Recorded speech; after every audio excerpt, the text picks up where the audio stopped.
Welcome to World Energy Television. I'm Richard Loomis, CEO of World Energy. Today, energy prices are on everyone's mind. Oil is hovering at $125. The Nigerians have attacked another pipeline. At the pump, gasoline prices are higher than they've ever been before, and our heating and air conditioning costs are going through the roof. The American public is asking a question: what is going on with energy?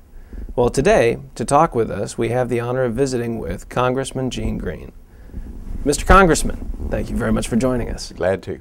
Well, for those that don't know, tell me a little bit about your experience in Congress. How long have you been there? Well, I'm in my 8th term, and in 1996 I moved to the Energy and Commerce Committee.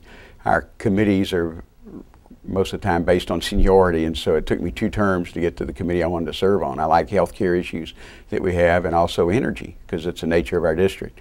I served 20 years in the Texas legislature as a state house member and state senator, and in '92 we had a new district in Houston, and I ran for Congress and was lucky enough to get elected. Which district is yours? It's the 29th district. It actually goes from Greens Point Mall in North Harris County to Baytown, Texas on the east side. I call it the blue-collar part of town. I grew up in it, and we're also the refinery and petrochemical capital of the country.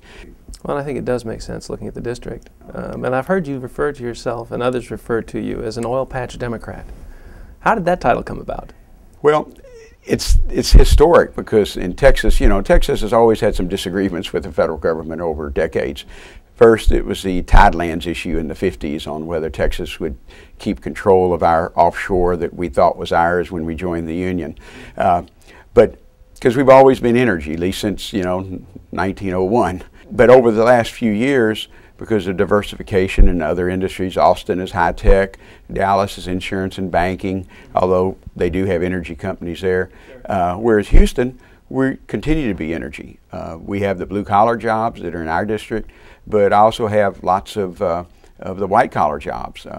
So many of the energy companies from around the world have their Western Hemisphere office in Houston. Do other congressmen refer to themselves as oil patch Democrats? We have a kind of a loose-knit group of about 25 Democrats who are part of our energy group. We call them Energy Democrats. And I guess the core group is probably about 12 or 15, and none of us bother and mind us calling us oil patch Democrats because that's where we come from. Dan Boren from Oklahoma, heavy industry, energy industry district. Charlie Melanson from Louisiana. Of course, a number of Texans. Some people say we have too many Texans, but we never have enough. So how would your policies differ from a non-oil patch Democrat? Well, I hope we're more realist. Okay. I support alternatives to hydrocarbons, but I also know that those alternatives, even though we subsidize some of them, wind and solar, we still don't subsidize them enough to them to stand on their own feet without additional help. And whether it's biofuels or anything, we're going to have some substantial federal assistance to get them up and running. We need to do the research in alternatives, but we still need to produce hydrocarbons. Of course, I'd like to produce them domestically, and because we've had the president's been to Saudi Arabia a couple of times. We had U.S. senators visit and ask other countries to increase their production. I would like us to increase our own production so we wouldn't have to ask our trading partners to increase theirs when we could do our own. So perhaps we could say an oil patch Democrat believes in increasing domestic production? Oh, definitely. From your comments, I also assume that you encourage other sources of energy as well. Sure. I think we need it all.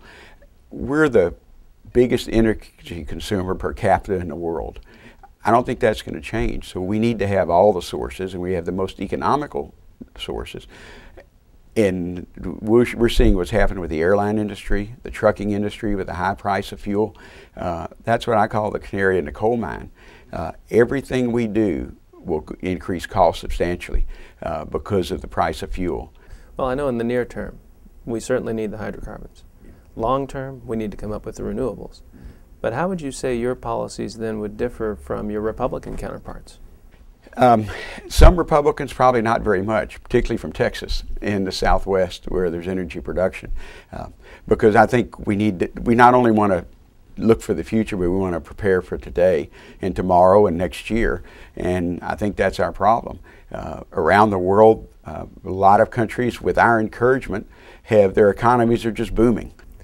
In your opinion, and we've been kind of circling around this, what do you think the biggest issues are for the United States? I think we need to get serious about the research, and in a way that I'd like to do it is to produce domestic production, increase domestic production, and put some of that royalty revenue from that outer continental shelf, for example, into a dedicated fund on the federal level to fund alternative research. Well, since you brought it up, how do you feel about lifting the ban on the outer continental shelf? I've supported exploring off our country's coast since I've been in Congress, and including Anwar in Alaska. But I tried to explain to members, we don't drill for oil or gas like we did 30 years ago or 100 years ago. I think some of them still envision we have all these rigs standing toe to toe in East Texas, and that's not the way we do it.